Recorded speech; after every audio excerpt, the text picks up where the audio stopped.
I've never actually said this before, but when I got my student loan, I took half of it and I bet it on a football game. You know, one of the things... What game? Okay. Hang on. What game? Honestly, it wasn't even a good game. It wasn't a good game. But it was Stokes. I don't even like the team.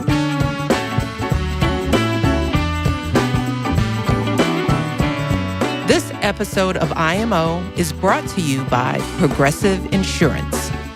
Hello. Hey there. How you doing?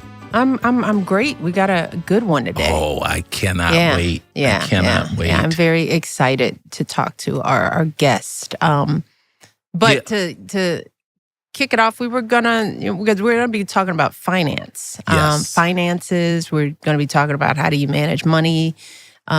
These economic times are really a little scary out there, and I know a lot of people have questions, but we were talking before the show, just trying to think of how did we think about money when we were growing up. And we talked a little bit about this in some of our other podcasts, but we've said that we grew up I would say we grew up poor. Right. But the poor, but not knowing we were poor. That was that was a real testament to our parents, because we didn't have disposable income and they were managing paycheck by paycheck, but we didn't know that. And when Stephen gets out here, we should talk about how Dad taught us the value of money, because that was a real great lesson. But our father worked he was a city worker for the city of Chicago, worked in the water filtration plant, blue collar worker. He was the sole breadwinner because he and Mom made a decision for her to stay home, so that she'd be able to be an involved and engaged parent in our school, which she was. She was very active in the PTA. So we sort of had that typical we came home for lunch every day. So him being the sole breadwinner afforded her the luxury of being more engaged in our upbringing. But it meant that we were, we had to sacrifice. We had to sacrifice a lot. And sacrifice just became a habit. Little things like, Christmas was, you got 3 gifts. You could ask for 3 things. You could ask for 3 things. And another thing Dad focused on was never stretching or using credit. Yeah, right. He paid his bills at the end of the month. He never carried balances on his credit cards. He never bought things on time. I mean, he never used the system when that way. When you say bought things on time, what do you mean by that? So back in the day, you could buy things on layaway, similar to what you can do now, but it was called layaway. So you'd put $20 down on a $100 couch, and then you'd pay $5 a month, and eventually you'd own that. He thought that was like quicksand. That was financial quicksand to him. Yeah. And so he never did that. He never carried a balance on his credit cards. And I think the only time he actually went into debt was when it was time for us to go to college, when it was time for me to go to college, because there was no way we were going to afford that. So you had to take out a loan that he couldn't pay back at the end of the month. So we got in the habit of not really asking for things because we didn't want to put our parents in a bad situation. But that meant that, for example, you almost didn't go to Princeton. I almost chose not to go because it wasn't a full scholarship to pay for everything. You had gotten a full scholarship to another school. To other schools, and Princeton was, you had to pay what you could afford. And they told me, wouldn't it have been nice if we had gone to school when there was blind admissions, financial admissions? I mean, you imagine our parents being working class people, and that a school that rich requiring them to have a financial contribution to the point that they went into debt when a school like Princeton had such a huge endowment. It's amazing. But I don't want to digress. I know, let's not that. But this would be a good time to bring Stephen Bartlett out so that we can continue this conversation with him because his background was very much like ours. So Steven Bartlett is an entrepreneur and one of the most influential voices in modern business and media. He's the host and creator behind the widely popular podcast, The Diary of a CEO. And what a great name for a podcast. I want to find out how he came up with that. He's the founder of a media investment company, Flight Story, a leading media and publishing company, and the Flight Story Fund, a global investment fund. Steven, come on out, my friend. So good to have you. Good to have you here, man. Oh, good to have you here. To learn more about Manchester. For Michelle, please. Okay. I know. I have to give permission to call me by my name. When he's calling me Mish, you can't be Mrs. Obama. We've called her Mish since she was a baby. Oh, yes. cute. It was Michelle. If you heard my mom say Michelle, she was about to get into something that she shouldn't. You know, I used to live in Rusholme, Stephen. Did you actually? When I lived in Manchester, I lived in Rusholme, and we played our game. I played professionally overseas in Manchester, England, for the Manchester Giants. Basketball, and not basketball, not football. But I lived in Rusholme, and we played in Stockport. Oh wow, that's my area. It's my old stomping ground. Love it. I'm looking forward to getting back there. I haven't been back there since I played. So, Are you a football fan? I am. I lived right by Manchester City, so Yes. that's all I knew. I know, and you're a United fan, but and Yeah, it's Steven, like our rival. face yeah, just it's went rivals. dark. It's rivalry. Just like, rivals. and he started to scratch over there. Like, Such a nice why did I conversation. ask I that? know. It was going so nicely Yeah, I until know. we got there. Oh, man. Well, Beautiful place though. It's a beautiful place. Yeah, it's terrific. Terrific. Well, it's great to have you here. Just excited to hear about all your success, the podcast, your books, your advice, and we need people like you at this time. You know, somebody so young who has such knowledge, but you know, the thing that is really unusual, you know, probably not to us, is your background, your upbringing, you know, where you came from, how you wound up here. And we were hoping to start with you telling us just something about you, how you grew up and how you came to be in this spot. First and foremost, thank you for having me. It's a real honor in so many ways. But to answer your question, I was born in Botswana in Africa, moved to the UK when we were very, very young. There's four siblings in my family. My mother's Nigerian, my dad is English. And this is important context because, you know, being of having two parents with two different ethnicities plays a role in shaping how you understand yourself. We moved to the southwest of the UK in a place called Plymouth, which was predominantly white. In fact, I didn't know another black family in the area. And it's interesting listening to your upbringing where you had this healthy, stable, secure attachment to money. I think I very much had the opposite because in life, generally, we understand the value of things by the context in which we see them. Yeah. So if you go to, you know, they've done the studies, if you go to a restaurant and there's 3 steaks on the menu, we use the expensive one and the cheapest one to make the decision that the middle one is the right one. And if you remove one option, we make a different decision. It's context that helps us to put value in perspective. And in the case of my life, we were the black family in a middle-class area that ended up losing our money, remaining in the middle-class area, becoming the poorest family in the area and the black family in the area. So at a very young age, I internalized this belief that I was less than. And I believed, which I heard you talking about money a second ago, I believed that money was the antagonist in my life. So I always think that the things that invalidate us when we're younger end up being the things we seek validation from when we're older. And for me, money was one of those things. I had a unhealthy relationship with it because it was the reason why my parents were screaming. It was the reason why I had so much shame every day going to school. It was the reason why I didn't tell my friends where I lived because if they saw my dilapidated house and the smashed windows and the high grass, it was already hard enough to fit in, and that would just exacerbate the matter further. So that was my context. And why were things so unstable financially? Yeah, so my dad had a good job, and we'd moved into this area, and my mother got into business, and she left school when she was extremely young in Nigeria, 5, 7, 10 years old, roughly. She didn't get an education. So when in Africa, business is, in my mother's village, is put out a stall and sell everything you have. Okay. Business in the UK was different. So she really, really struggled to adapt. She hadn't learned to read or write. So that was an exacerbating factor.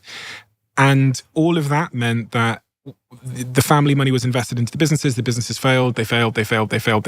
And that kind of took the money out of our home. And it was kind of a downward spiral from there until, properties, we had our stuff repossessed at one point, and it was a downward spiral from there. As I was listening to you talk backstage about your relationship with money and the lessons that your father taught you, I was thinking to myself, money is this other person in the room for our entire childhood. And we're developing, just like we're developing a relationship with people and other things, we're developing this really clear, explicit, emotional relationship with money. In the same way that we talk about attachment styles, we say you're an anxious attachment style, or you're secure, or you're avoidant. In my household, I learned to be both anxious and avoidant with money. And you can see that in me as an adult, avoiding bills, hiding bills, not looking at my banking app. Because as a young age, my relationship with money, which is also kind of a proxy for your relationship with yourself, was that this second person in the room, which I'm going to call money, isn't around enough, and its absence is making me feel insecure. And this is a bit more sort of esoteric, but when you think about the concept of wealth and money, it isn't something that our prehistoric human brain knows anything about. We had tribes, we didn't have wealth. It was what you could carry back then. We had food, we had love, we had tribe, we had status. That was a really important thing. But money, we shared. Yes, but money is this alien thing to the brain that we still have today. So it's actually just an emotional proxy for how you feel about yourself and that early context of love, attachment, abundance. And I think if you see it as a person in the room, and then you ask yourself the question, how did that person treat me growing up? Did I have that secure attachment to it? Were they absent sometimes? Was there a longingness to be closer to them? Then it helps you to understand the relationship you have today. Well, this is a good opportunity to share some of this knowledge with our listeners. We've got a question. Hi, Michelle and Craig. It feels like debt is just an endless abyss. I'm in my 40s now, and I find myself still living paycheck to paycheck. What do wealthy people know that I don't? What did you do to educate your children on setting up for financial success in the kind of world we live in today? Thank you so much, April. Let's start by looking at the first part about debt, right? How do people end up in debt? For many, many reasons. The reason why I ended up in debt was because of my unhealthy relationship with money. Essentially, my spending is very, very simple. My spending was higher than my revenue, but I also didn't understand this thing called credit because nobody had told me. I didn't have financial literacy at all. When I was 18 years old and I started working in call centers and I got my own money, when I got my paycheck, I would go and buy a plasma screen TV, the biggest one I could possibly buy. And get this, I'd put the plasma TV up like that. I couldn't afford cable to actually. And then a week later, because I couldn't pay my rent and I couldn't feed myself, I would sell the plasma TV. And that would be a cycle. This was a cycle. Wow. I had all kinds of really unhealthy, toxic relationships with this thing called money. I've never actually said this before, but when I got my student loan, I took half of it and I bet it on a football game. One of the things. What game? Okay. What game? Honestly, it wasn't even a good game. It wasn't a good game, but it was Stokes. I don't even like the team, but it was so. It goes back to what I said earlier. The thing that invalidates you when you're younger is the thing you end up seeking validation from when you're older. So the dopamine hit I could have got from winning would have filled some kind of hole in my insecurity. Well, one of the things that I talk to, because I talk to a lot of young students, college-bound students in school, and and I saw this. I was an associate dean at the University of Chicago. I had the experience on my own, and what is early debt starts right at that college age, because, not only do a lot of kids of color, kids from working class backgrounds that have never had money, you go to school, you get that loan check that's supposed to go to paying for books and food and all those things. And because nobody's taught you how to use it, you do not have a healthy relationship with it. We see over and over again kids who do exactly what you did, or they do something even more magnanimous. They take the money and try to help their family by using it to pay an electric bill or to buy shoes for a kid. And time again, one of the most powerful things I tell young people is that they have to be wary of that that's going to be an instinct that they have when they get a large check is to use it. And then, I try to remind them, if you don't have that money for books, they don't give you more money for books.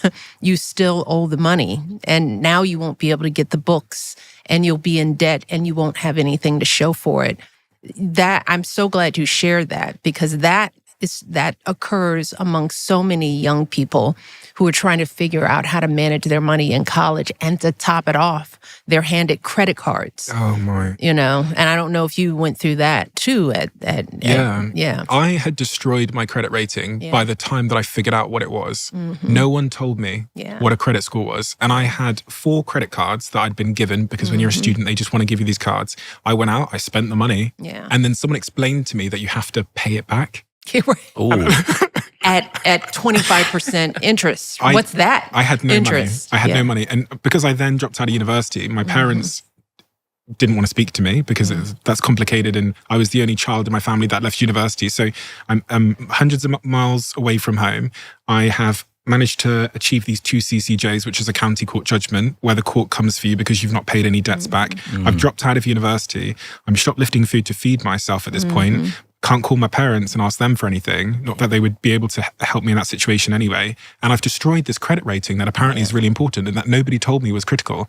And that's the situation I found myself in at 18, 19 years old. I want to hear, what was the point where you realized that this other person or this relationship with money, you had to change direction? Because at some point you figured it out. And we were lucky enough that, our father was so worried about debt that he just hammered it into us. And so I want you, while you're thinking of this question, I want to tell the story of how I learned the value of money. Because as Mish had talked, we went to a school, it was more working class than middle class. So we didn't feel less than at all. We felt like it's just stuff you can't get when you're in this position. But because we had lunch every day, people came to our house and ate lunch with us from school. We would get the occasional pizza on Friday for good report cards. One of my friends said, "Hey, Craig, are you rich?" And he hit me with that. And I was like, well, I've got food to eat. We get pizza every now and then. We go to the drive-in movie once in a while. Maybe I am rich. I went home and I said to Dad, "Hey, Dad, are we rich?" And he said, "Do you think we're rich?" And I went through the whole thing. I was like, well, maybe we are. He said, let's talk about this tomorrow. I'm getting paid. He got his paycheck the next day, went and cashed it, the whole thing, and laid it out on the bed. And it had, who knows what it was, but let's call it $500. And he laid it out in 20s, 10s, 5s, and 1s. And I walked in there and I said, "Oh, we are rich." And he was like, "Oh, wait a minute now." He said, "You have to pay some bills." And I was like, "Oh yeah, okay." And he said, "The first thing you do," he took $20. He said, "You pay yourself. You put this in your savings account." And I was like, "Oh, okay." And then he said, "And rent is this." And he took some money out. And he said, "Now we've got a nice car. Got to pay for that." And he went down the bills. He went down all the bills till he got to maybe there was $30 left. And I was like, yeah, baby, we got $30. I'm getting we're getting a quarter for our allowance. So $30 seems like a lot. And then he was like, no, we have pizza on Friday every now and then. And he took some out. And he got to the point where it was like $10 left. And he said, this got to last me the whole 2 weeks till I get paid again. And it was a blessing, is all I can say, because I realized that so you can have a job and you can have money, but it doesn't necessarily mean you're rich, number one. And number two, the most important thing he said was pay yourself first. And I have been doing that ever since. And I don't know if Misha's been doing it, but I always take a little bit and put it away. And it was the best thing that he could do for us, which gave us that secure relationship you're talking about. And I hadn't heard it put that way, but I've always been secure in even when I graduated from school and I'm working in finance myself and I'm making more money than I ever needed, I'm still leery of not overspending. So interesting. Well, I wish all parents did that, because I was thinking about what's actually going on there. And what he did is he pulled back the curtain on how the system works. He gave you certainty through information on how this thing called money operates.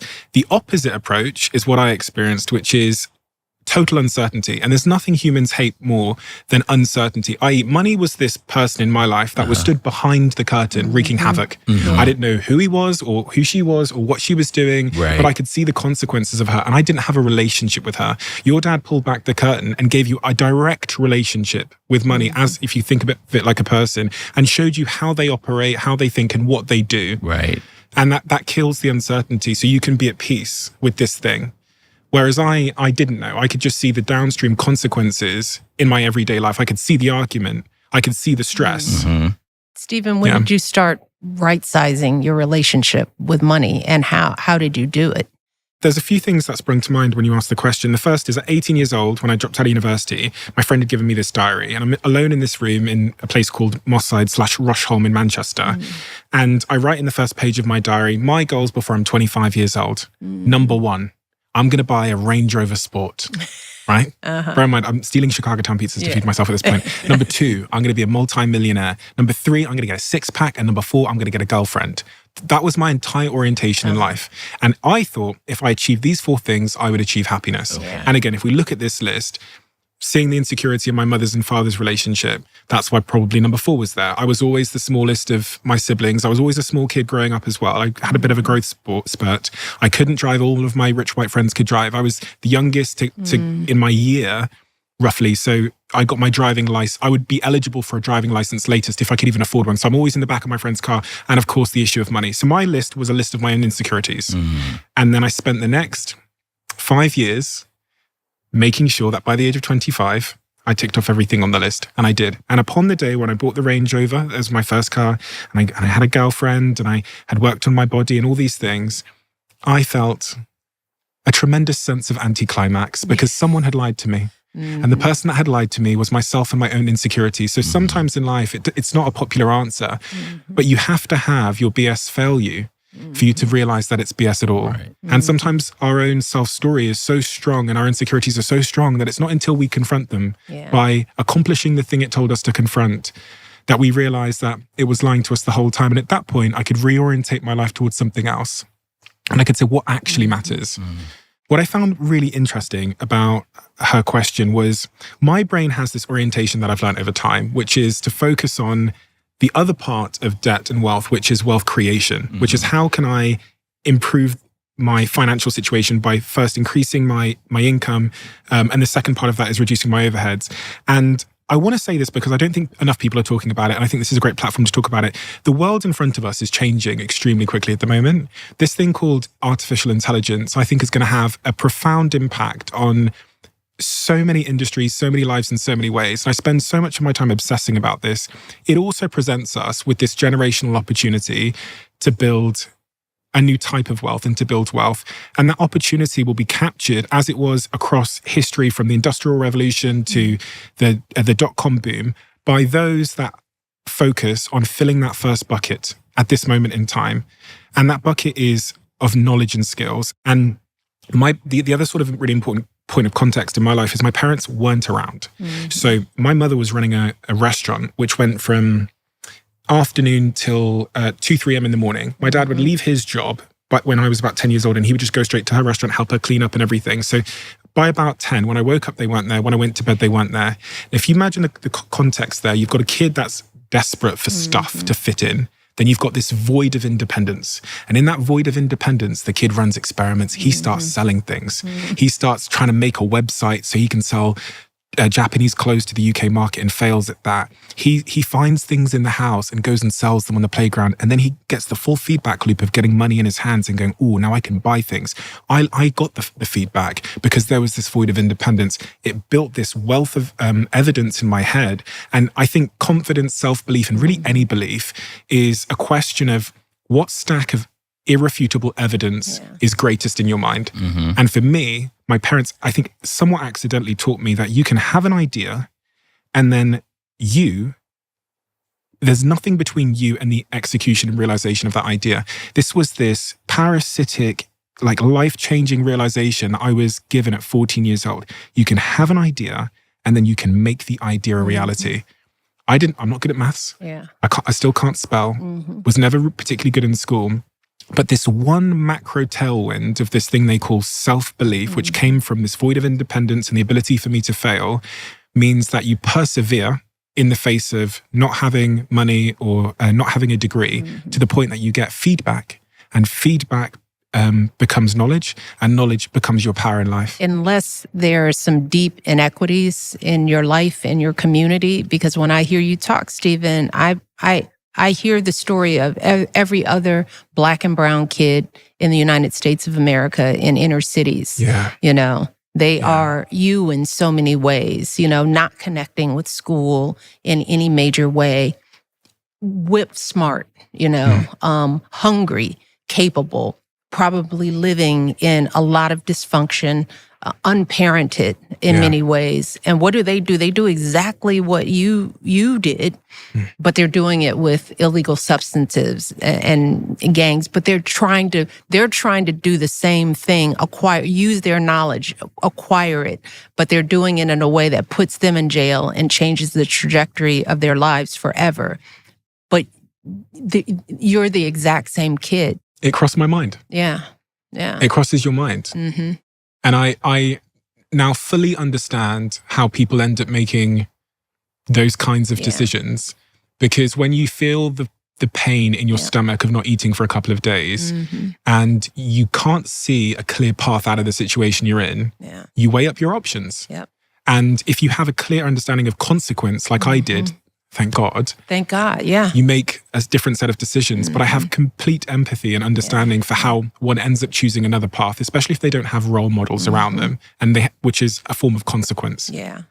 And I wish we were having those kind of conversations. I wish, you know, not to make this political, but as people think about criminal justice and what young kids are doing to survive and what motivates them, they are so deeply penalized because they're in a different socioeconomic and life structure, but they're challenged by the same things. They're trying to work their way out because they don't have schools that speak to them. They don't have parents that can help guide them.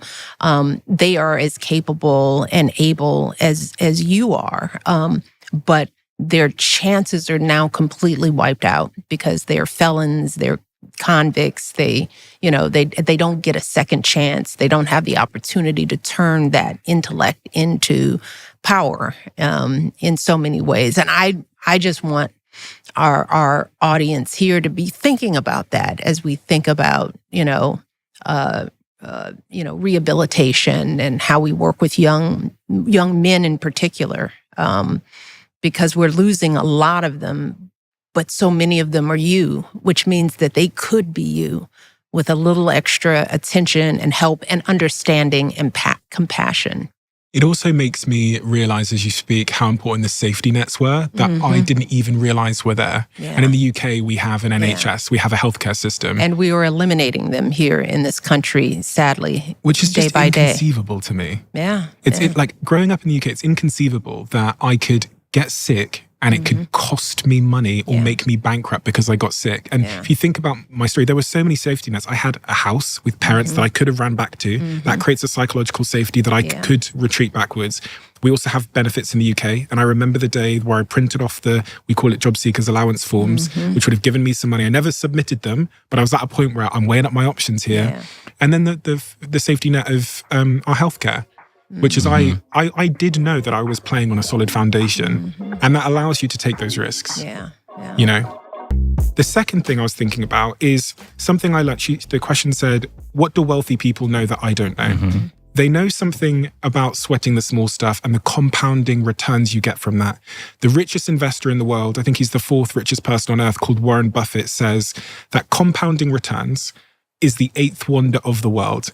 Now, compounding returns are essentially what happens when you have an obsessive focus on small, marginal improvements in our money, in our finances, in our savings, and how that then starts to build over time. The reason why it's 8th wonder of the world is it's slow, then it's fast. If I think about how my podcast grew, for the first 3 years, no one's listening. And then it's incredibly fast. When I think about how my investments and my net worth grew, it was slow and incredibly fast. When you think about something like your teeth, if you don't brush your teeth today, fine. No one's really going to know. If you don't brush your teeth every day this week, you're probably still going to get away with it. But if you don't brush your teeth for 5 years straight, you're in a dental chair and they're ripping the molars out of your mouth. The same applies for your skin, your hair, your relationships with others, and your relationship with money. This idea of out-obsessing others on the small stuff is, for me, is much of the game of both business, life, money, relationships. And we have like 2 phrases in my company that are the most popular. The first is failure, which I talked about, and the second is 1%. It's, you can stand at the foot of Mount Everest and look up and you'll be daunted and anxious and intimidated, so you'll bury your head in the sand. Or you can say to yourself, how do I move this one pebble in front of me? And actually, when I studied how great things are built, how people become wealthy like Warren Buffett, it's not by making some gargantuan, intelligent financial decision that changed their life. Right. Great businesses aren't built by some great stroke of innovation. You feel like you are going somewhere. And that is a motivating force. So and the last point I'll add to this is, in business, in life, and in our finances, when we set about to accomplish great things, to climb the Mount Everest, we experience that cognitive dissonance, that psychological discomfort, which often forces us into a form of paralysis. But if we break it down into what is the small thing, what is the 1%, not only does that feel achievable, which starts that momentum, but that 1% really, really, really matters. It's ultimately why someone like Warren Buffett was able to be so successful outside of his other forms of privilege, was because he started investing at 11, his pocket money, 11 years old. And now by the age of 80, that compounding graph, which is slow then it's fast, has compounded in its favor. The problem is we don't think the small things matter.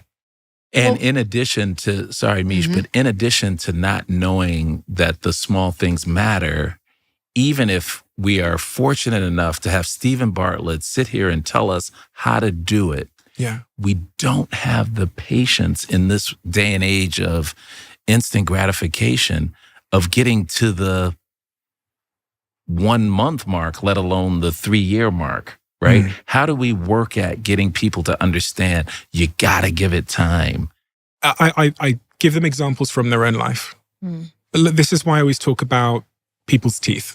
Because we all understand. That was a good one. That hit me. I felt that, didn't you? When did it happen? So if we talk about the example I gave of 5-year tooth decay, when did it happen? It happened today. It happened today with a decision, and this is always the case with small things, that is both easy to do and also easy not to do. In fact, every small decision in our lives, saving $1 or not saving $1, brushing our teeth or not brushing our teeth, the problem with the small decisions is they are easy to do and easy not to do. So it almost has to become a somewhat religious belief in the power of compounding returns. But when you say, like, what is the 1% gain that I can make today, and can I make that again tomorrow? And how does that look when we zoom out on a graph over the course of 5 or 10 years? It is profoundly pivotal. what does that look like for an 18-year-old? Does practically speaking, is an 18-year-old going to college, coming out with debt? What are some of the first steps of thinking or action that they need to take to begin to feel that compounding feeling? What mistakes are young people making that where they're not on that path? So, as an 18-year-old, your knowledge, of course, is going to matter. So I would read 10 pages of a book a week, a place to start there. And that will compound. The books will get increasingly more difficult and increasingly more challenging as you get off to the races. And you'll feel accomplished. You'll have that progress principle. You'll feel like you are making progress. On skills, this is quite an interesting one, because the thing that ends up making an 18-year-old valuable in the economy and in the working market, and this is kind of paradoxical, isn't if they go and get common skills. Crazy thing about life is it doesn't necessarily reward you for common skills. It rewards you for having a rare and complementary skill stack. So when we think about an entrepreneur, we think they have the skill of entrepreneurship. No, they have 10 underlying skills which made them successful at entrepreneurship. And actually in life, the people that become number one in an industry aren't necessarily the best at any individual underlying skill, but they have the right set of rare and complementary skills. If you're training to be a lawyer at this moment, instead of tripling down on law, what I would highly advise you to do at that age is to think about the rare and complementary skill that this industry is going to value over the next 10 years. I would recommend that you go and do one semester or one course on large language models and artificial intelligence, because the lawyer that has that isn't paid the same as the lawyer that's even 10% better at law. They are paid hundreds of percent more in terms of value if they have rare and complementary. The best football player in the world, Cristiano Ronaldo, that played at Manchester United, as you'll know, he's not the best at any individual skill. He's not the best runner, not the best penalty taker, not the best free. I'd go on and on and on. He's the best player in the world. The reason for that is he has the right set of rare and complementary skills that aren't often found in one person. So again, going back to this point of skills, I would tell April to think about the rare skill that's going to be complementary that her industry values and start compounding there. Number 3 was network. Yeah. So this is every conversation you have. You don't realize at 18 years old that every conversation is a seed you're planting that may blossom in the next 5, 10, 20, 30 years. I had a conversation in a queue as a 14-year-old with a guy, and at 18, his dad hit me up 4 years later, having not spoken to me, and was the first investor in my company. It was a conversation I had in a line. Every conversation is a seed that will blossom. So I would tell her, which is quite uncommon for young people these days, to get out and speak to people face to face and be polite on every interaction, because you never know when those seeds blossom later. And 4th is your resources, which comes back to what we're saying about saving, and learning a more secure relationship with your money. And the 5th is your reputation, which is simply just how you treat people. All of those things will compound over the next 5, 10, 15 years of your life, and they will be slow. And then they will be fast. In the same way that I met that kid at 14 years old, Jay, and then all of a sudden I'm at his father's mansion in London, and his father is saying to me, we want to give you your first, $10,000 for your business. It's slow, then it's fast. Yeah. Those that focus on what they can give and what they have to offer end up getting what they want. But those that focus on what they want never give enough to get what they want. Yeah. And so it's this reframing, and this is why I start with these 5 buckets, because they orientate you to becoming a valuable person in the world. And I believe that the downstream consequence of you building up your own personal value, which is your own knowledge, your own skills, your own relationships, is wealth. So that the orientation needs to be an internal locus of control. What can I control, and how can I make the world reciprocate with value, which is what we end up calling wealth. And it's a slow approach, but in life, the slow way is the only way. Yeah. And every fast way that they try and sell you on some course or some ad is actually the extremely fast way, because there's no such thing. So patience. Let's back up though, because what I found really impactful in this discussion was when you said you've always had a tough relationship with money, and it didn't change until you changed how you felt about yourself. Yeah. And So if April or anybody out there is in your shoes and they have already developed a poor relationship with money, how did you go about changing yourself? I would love to hear the strategy behind that, because I think our listeners could really benefit from that advice. Nearly every trauma, small t trauma that I overcame in my life actually came from writing. Okay. Because writing is this remarkable thing where you put down how you acted, your behavior, how you feel onto a piece of paper, and it gives you this almost third-person view from 30,000 feet as to the patterns and cycles in your life. So when I think about my avoidance in romantic relationships, it wasn't until I started writing about it that I understood myself. And I deeply believe that self-awareness is one of the other powerful approaches to overcoming some of these things, because you can read as many books as you like, but you will never learn a thing until you start learning about yourself. And I don't think most people have a practice for this kind of sort of self-awareness. For me, for mine was writing. Funnily enough, at the age of, I'm going to say 19, 20 years old, I made a commitment. Every single day, I would write a tweet and I would post it. And I thought it was looking back on it, it was probably the single most important thing that helped me to develop my sort of personal wisdom, my self-awareness, my articulation. I think about it in terms of, sort of a simpler concept of we have to practice the behaviors that we want to, how we want to live out our lives. We have to practice who we want to be every day in these small little incremental ways that, if we want to be fearless, then we have to take those small little, fearless steps, something as insignificant as if you're shy, you've got to, walk across the room and introduce yourself to somebody. You have to just push back that initial discomfort and fear and just do the little thing. So this is a perfect time, because you're talking incremental and you're talking incremental.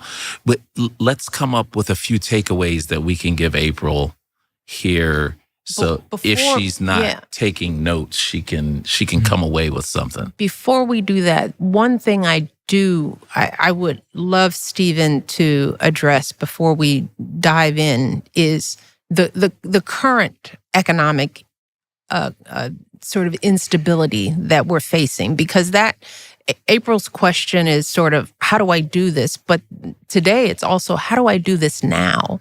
I mean, you saw Brexit happen in your country, and what we're seeing happening today could impact all of what the advice that we're giving, because if there are tariffs, if there are layoffs, if if the economy is fundamentally changing, or maybe it doesn't change the advice that you give. But I wanted Stephen to sort of talk a little bit about what he sees happening here in the United States as compared to what you've seen at Brexit, and what folks need to be thinking about, or how we need to be thinking differently about securing some kind of financial stability or just surviving in this climate. There's so many things that come to mind. I think when the economy is uncertain, I think is the word that I'd use it, both in the UK and in other markets around the world, because we are in a global economy. I think you have to do a bit of a pre-mortem. And what this means in terms of finances is you have to play out the scenario now that your income, your job, your financial situation was at risk, and you have to plan accordingly. A pre-mortem is something we often do in business, where we imagine the business has failed. And then from today, we ask ourselves why it failed and what we should have done today to sort of preempt or anticipate that moment. So this is why having a bit of a rainy day fund is highly advisable if you're able to build that up. And in uncertain markets, start thinking a little bit about your spending. But the most important thing, and my unwavering bias is always to try and advise people on wealth creation in these moments as well, because that is the life raft, that is optimism, and that is longevity. And it goes back to what we were saying earlier about how to make yourself valuable in an economy that is shifting quickly and is uncertain. And the great thing about the internet now is we don't need the mentors that we once used, because in the palm of our hands, we have the entirety of the world's information. If we know it's there, we know the value of it, And we have the sort of proclivity, or we have the mindset to lean in and to mess around. And that is the game. Just mess around, learn, use your weekends on YouTube learning stuff, self-educate. In that regard, education and information has been democratized. Yeah.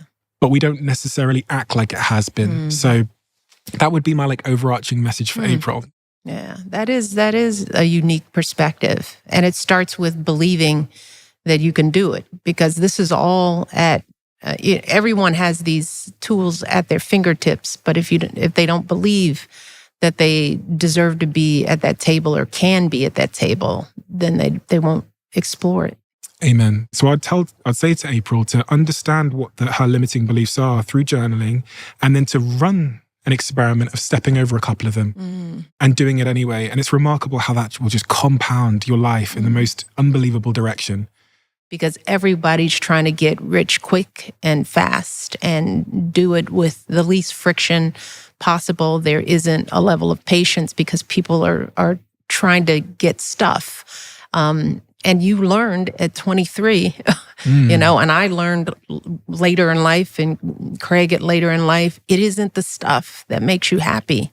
It is, I just, it's hard to say this with a straight face without people saying, well, great, you lived in the White House, you own this, you're wealthy people now. But I'm going back to, the lessons that our father knew. I mean, this was the other advantage of being raised by our parents, is like my father, as a working class Black man on the south side of Chicago, knew that money was not the thing that would bring joy to our lives. We have to raise kids who understand that you have to build a life where you give more than you take in order to get anything in life. And I just want to emphasize that to April and everyone else listening. The real work is with self, and then finding purpose that is bigger than self.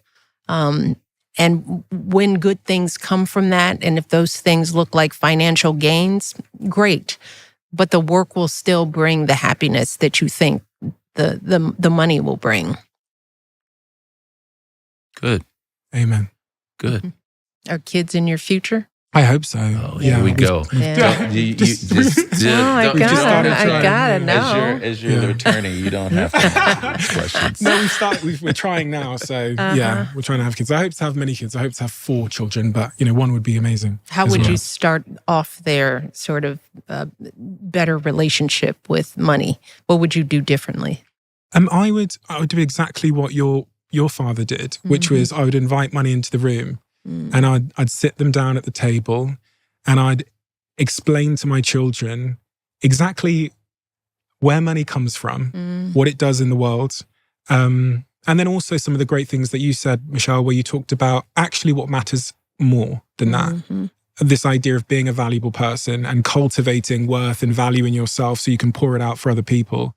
Well, There's some good takeaways there. Yeah. There's some good takeaways there for April. So, Stephen, we cannot thank you enough for being here. You are, I'm sure you hear this all the time, you're wise beyond your years, I mean, clearly. Yeah. But you have a tremendous way of communicating points to folks like me and make me feel like I'm learning something with every word that comes out of your mouth. And that is truly a treat for us. Thank you for having me, by the way. It's such an incredible honor. For taking the time. I'm just so impressed with you, and just grateful that your voice is out there. I think you're going to help some folks in a major way beyond, what you create and what you build. You're going to change some lives. So just keep on keeping on. Thank you. And thank you for changing mine.